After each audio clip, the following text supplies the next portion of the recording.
एक बार की बात है, किसी जंगल में एक कौवा रहता था। वो बहुत ही खुश था क्योंकि उसकी ज्यादा इच्छाएं नहीं थीं। वह अपनी जिंदगी से संतुष्ट था। लेकिन एक बार उसने जंगल में किसी हंस को देख लिया और उसे देखते ही सोचने लगा कि ये प्राणी कितना सुंदर है। ऐसा प्राणी तो मैंने पहले कभी नहीं देखा। इतना साफ और सफेद। यह तो इस जंगल में औरों से बहुत सफेद और सुंदर है, इसलिए यह तो बहुत खुश रहता होगा। कौवा हंस के पास गया और पूछा, भाई तुम इतने सुंदर हो इसलिए तुम बहुत खुश होगे। इस पर हंस ने जवाब दिया, हाँ मैं पहले बहुत खुश रहता था, जब तक मैंने तोते को नहीं देखा था। उसे देखने के बाद से लगता है कि तोता धरती का सबसे सुंदर प्राणी है।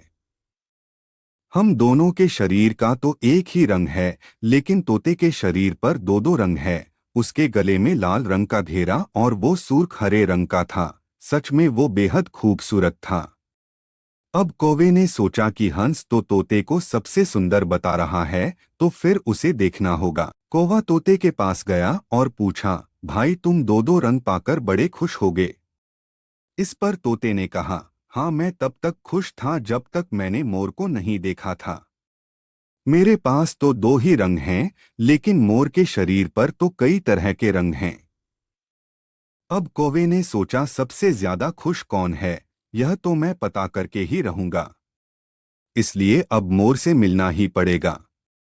कौवे ने मोर को जंगल में ढूंढा, लेकिन उसे पूरे जंगल में एक भी मोर नहीं मिला और मोर को ढूंढते ढूंढते वह चिड़ियाघर में पहुंच गया। तो देखा मोर को देखने बहुत से लोग आए हुए हैं और उसके आसपास अच्छी खासी भीड़ है। सब लोगों के जाने के बाद कौवे ने मोर से पूछा, भाई तुम दुनिया के सबसे सुंदर जीव हो और रंग बिरंगे हो, तुम्हारे साथ लोग फोटो खिंचवा रहे थे।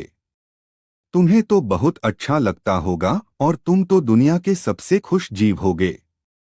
इस पर मोर ने दुखी होते हुए कहा, भाई अगर सुंदर हूं तो भी क्या फर्क पड़ता है। मुझे लोग इस चिड़ियाघर में कैद करके रखते हैं, लेकिन तुम्हें तो कोई चिड़ियाघर में कैद करके नहीं रखता और तुम जहां चाहो अपनी मर्जी से घूम फिर सकते हो। इसलिए दुनिया के सबसे संतुष्ट और खुश जीव तो तुम्हें होना चाहिए, क्योंकि तुम आजाद रहते हो। कौवा हैरान रह गया, क्योंकि उसके जीवन की अहमियत कोई दूसरा बता गया। दोस्तों, ऐसा ही हम लोग भी करते हैं। हम अपनी खुशियों और गुणों की तुलना दूसरों से करते हैं, ऐसे लोगों से जिनका रहन सहन का माहौल हमसे बिल्कुल अलग होता है। हमारी जिंदगी में बहुत सारी ऐसी चीजें होती हैं जो केवल हमारे पास हैं, लेकिन हम उसकी अहमियत समझकर खुश नहीं होते।